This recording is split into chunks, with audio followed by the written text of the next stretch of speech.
నా పేరు శ్యామ్ అండి. ఇప్పుడు ఇంకో వీడియో తీస్తున్నా. అదేమిటంటే వెనక ఇంట్లో ఎంతమంది ఉంటే అంతమంది కష్టపడి పనిచేసేవాళ్ళండి. అది సొంతంగా కష్టపడి పనిచేసేవాళ్ళు.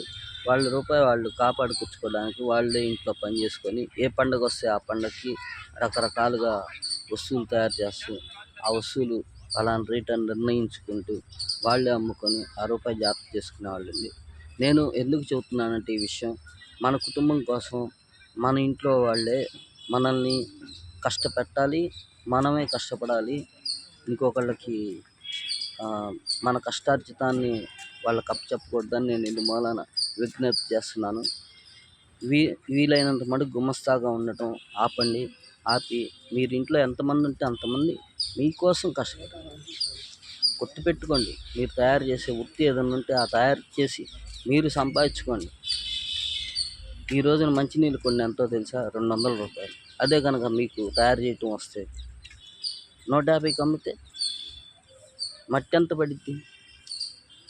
ఆలోచించండి. నిదానంగా పెంచుకోవచ్చు రేటు, తర్వాత సంగతి తర్వాత. కానీ ఆలోచించండి. ఇలా మన సొంతంగా నిర్ణయించే ఆలోచనలు మనం ఆలోచించుకుంటే బయటికి వెళ్ళి ఒకరి కింద బతకాల్సిన అవసరం లేదని ఇందు మూలాన విజ్ఞప్తి చేస్తున్నాం. మనమే కూలోళ్ళం, మనమే ఓనర్స్, మనమే సొంత మనుషులం, మనమే గుమస్తాం. నా పేరు శ్యాము. ఏదైనా తప్పుంటే క్షమించండి.